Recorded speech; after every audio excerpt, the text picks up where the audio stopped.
estamos acá, como presentamos, para hablar de propiedad intelectual, innovación, todos temas que están súper relacionados y que sabemos que es un tema que, si bien suele asociarse siempre a la industria farmacéutica, es un motor muchas veces desde la sociedad mal visto, el tema de la patente, la propiedad intelectual. Acá hablamos entre entendidos, no es necesario aclarar que las patentes y la propiedad intelectual motorizan lo que es la investigación médica y la innovación, pero vamos a ver con este panel de lujo que habla mucho y que tenemos poco tiempo, entonces no me voy a extender en la presentación, así le podemos sacar el jugo. Lucas, a mí me gustaría que nos cuentes en qué estado de situación estamos en Argentina en materia de propiedad intelectual, sobre todo vinculado obviamente a lo que es salud e industria farmacéutica. Bueno, gracias ante todo por la invitación, gracias por la pregunta y a mis compañeros del panel. La Argentina la propiedad intelectual es una deuda en Argentina, sobre todo en el sector de patentes. Desde el año 2012 tenemos una fuerte restricción a la patentabilidad y desde el Centro de Propiedad Intelectual de la Universidad Austral elaboramos un estudio que hizo toda una serie desde la incidencia económica, jurídica y la incidencia en cuanto a la innovación de lo que es justamente las patentes. Ese estudio dio como resultado que la Argentina ha perdido de entre el 50 y el 60% justamente de las patentes a nivel global.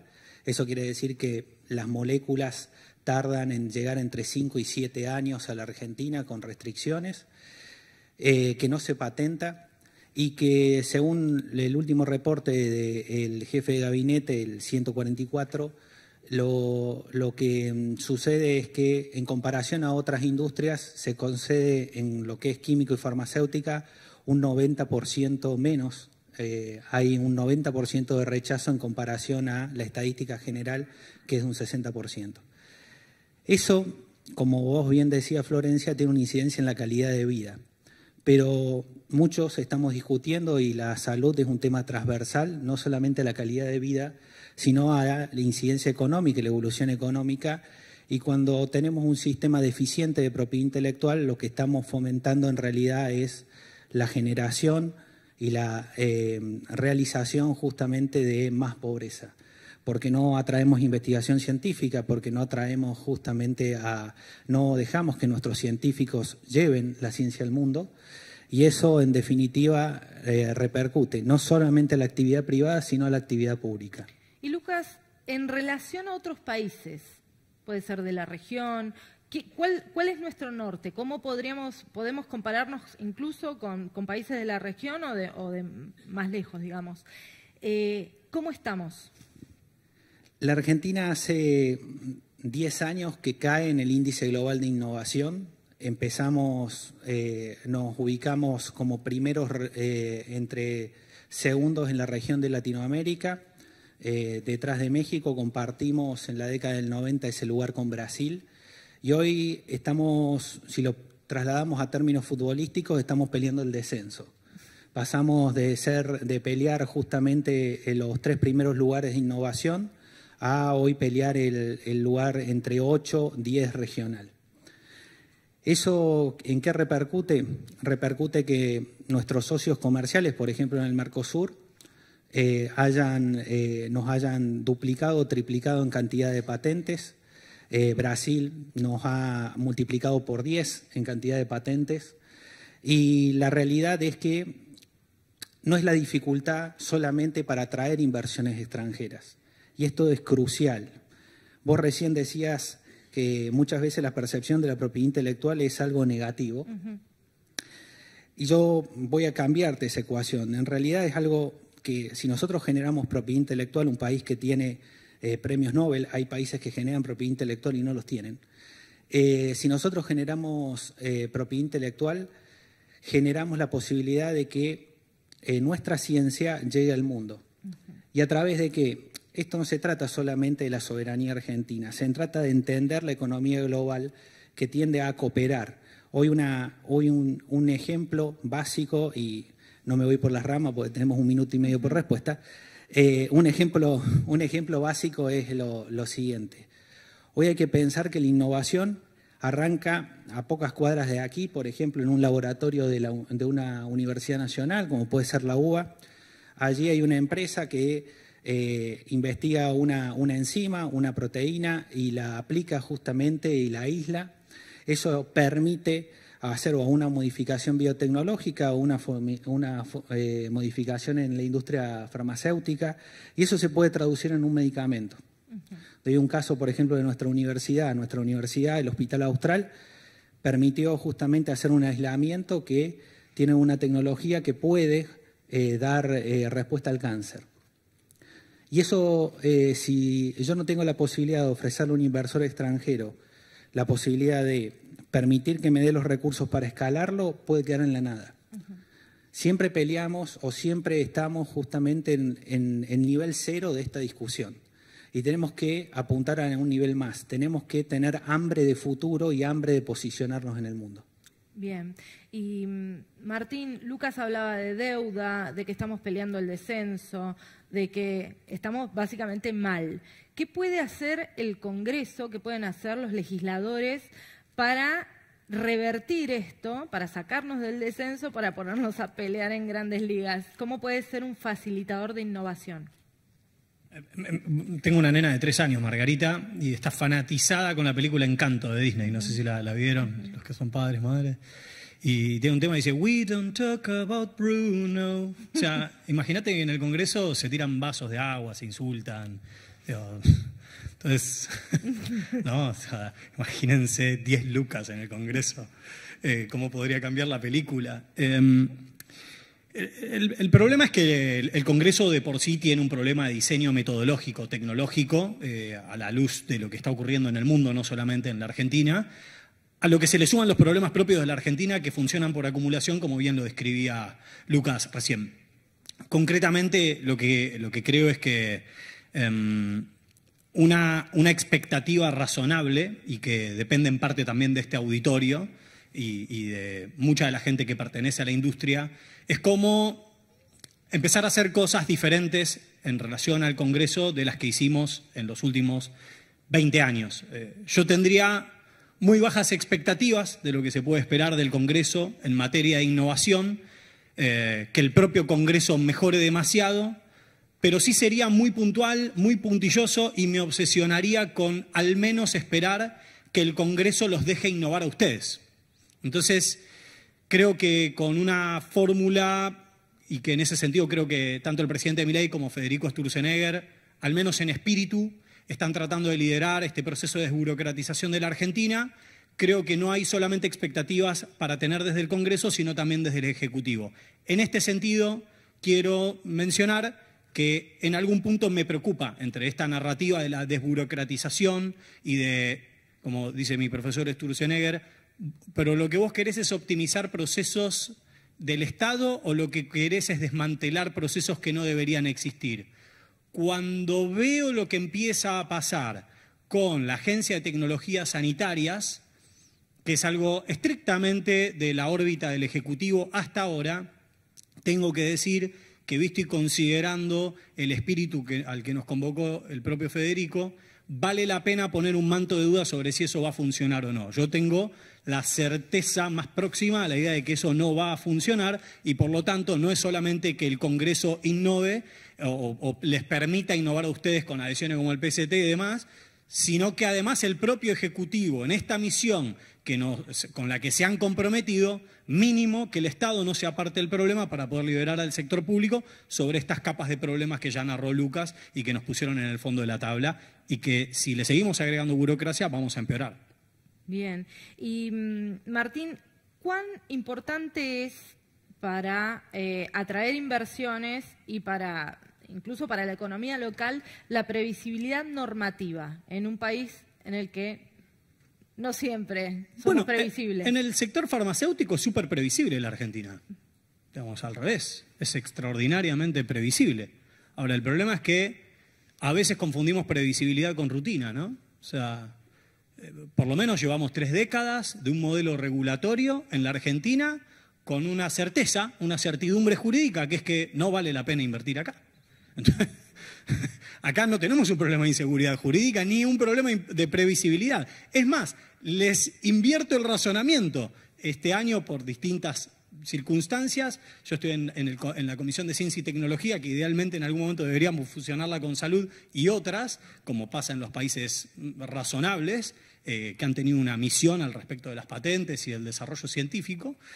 Y sencillamente lo que ocurre en esos países a los que uno mira es que el sistema cambia todo el tiempo, las normas cambian todo el tiempo, pero siempre para mejor. Entonces, acá el problema no es la previsibilidad como rutina, sino que tenemos una idea que la empecé a explorar en el último año, que tiene que ver con la burocracia como un cuarto poder no democrático. O sea, acá cambian los gobiernos, pero al final del camino hay un equipo de burócratas que lo que hace, que no los eligió nadie, ni ustedes ni ningún ciudadano, que al final hacen que por más que venga un gobierno que quiere desmantelar la burocracia o uno que quiere reproducir la burocracia, al final del camino siempre le terminan llevando la cajita de alfajores al mismo. A la misma vez también es cierto, están los héroes de las agencias burocráticas que al final del camino son los que te lo resuelven. Entonces tenemos una paradoja que es entre esta previsibilidad como sinónimo de rutina que nos trajo esta situación de decadencia en materia de desarrollo científico y de patentes, y cómo hacemos a la vez para diseñar una burocracia con esa gente que sí está, que sí quiere ser parte de la solución para que logremos una previsibilidad óptimamente en donde el sistema esté cambiando permanentemente, pero para mejor. Bien. Y ahora, Silvana, escuchamos la academia, la política y desde la industria, ¿qué tenemos para... ¿Cómo lo están viviendo ustedes? ¿Cuán importante es un marco de propiedad intelectual más moderno y más alineado con estándares internacionales para la industria? Mira, los escuchaba. Primero, gracias por la invitación a AmCham y gracias a la audiencia por haberse quedado todavía a esta hora realmente para escucharnos, porque es un tema que a nosotros nos apasiona y mucho. Cuando uno escucha todo esto, ¿no?, que hoy está en boga, esto de que queremos reinsertar a Argentina en el mundo, que queremos jugar en las grandes ligas. Hoy hablaron mucho de la comparativa con el fútbol. Queremos jugar la Champions, ¿no?, en algún punto, pero tenemos reglas que son de hace 30 años y que son obsoletas, ¿no? Entonces difícilmente podemos liberar ese potencial para Argentina, atrayendo más inversión, atrayendo mucho más innovación, si no empezamos a discutir en serio de estas cosas, ¿no? O sea, si cada vez estamos más en un círculo digamos, vicioso y no virtuoso, de que tenemos menos patentes, menos predecibilidad, por ejemplo, con la protección de datos regulatorios, que siempre es una deuda pendiente que tiene Argentina, cuando el resto de nuestros mercados adyacentes, o sea, yo no te estoy pidiendo reglas de la Champions de Europa, te estoy pidiendo que solamente me des la regla con la que se juega en Brasil, con la que se juega en Uruguay, con la que se juega en Perú, en Chile, o sea, claramente acá tenemos una deuda pendiente. Y sin dudas, nosotros siempre estamos ahí, digo, hoy escuchamos a lo largo de toda la mañana ejemplos de que la innovación y esta colaboración público-privada es posible incluso en contextos en donde hay exclusividad, porque escuchamos obviamente de terapias de altísima innovación, de vacunas, de desarrollos locales, de transferencia de tecnología, o sea, hablamos de un montón de ejemplos en donde incluso en un contexto de exclusividad, sin tener este ecosistema robusto de patentes y propiedad intelectual, existe accesibilidad, existe un círculo virtuoso de la innovación y que lo podemos seguir potenciando. La pregunta es, ¿vamos a seguir dejando esa oportunidad perdida en la mesa cuando hay otros mercados en el mundo que hoy tienen quizás menos recursos de los que tiene Argentina en economía del conocimiento, menos capital humano, menos infraestructura, digamos, en todo lo que es la medicina, porque nos seguimos aferrando a reglas que hoy son obsoletas, ¿no? Entonces, claramente para mí el desafío y la pregunta quizás retórica y que hoy no tiene esa respuesta, pero que sin duda la seguimos buscando, es ¿cómo hacemos para salir de ese círculo vicioso e insertarnos en un círculo virtuoso en donde el potencial de inversiones puede multiplicarse por 5x, 10x, pónganle el número que quieran adelante? Porque al final del día tenemos el capital humano, tenemos a los investigadores, tenemos ciencia, tenemos innovación, o sea, tenemos premios Nobel, tenemos unicornios, o sea, al final del día nosotros generamos nuestra propia trampa, ¿no?, en todo esto. Entonces la pregunta es, ¿cómo hacemos para salir y generar ese ecosistema para Argentina, para el sector privado, para el sector público, para el sector multinacional y para el sector nacional. Al final del día creo que podemos ganar todos, pero tenemos que empezar a pensar en reglas de las grandes ligas. Silvana, ya nos estamos quedando sin tiempo, pero no quería dejar de preguntarte, ¿se suele asimilar a propiedad intelectual como opuesto a fomentar el acceso o la competencia libre, digamos? ¿Hay un error ahí? ¿Qué podemos decir en relación a eso? Yo creo que tenemos muchos sesgos a la hora de pensar, ¿no?, en esto. Y me traslado quizás a los grandes países en el mundo, ¿no? O sea, digo, ver estos ejemplos. Hoy hablábamos con Martín, que estuvo en Corea este año y que se pusieron como prioridad este tema de la propiedad intelectual como parte, digamos, del top 3 de prioridades de gobierno, ¿no? O sea, pensemos, no sé, España, pensemos en Italia, pensemos en Reino Unido, pensemos en otros mercados, Estados Unidos, el que quieran, elijan el que quieran. Díganme si ahí no hay competitividad, incluso con un ecosistema de propiedad intelectual robusto.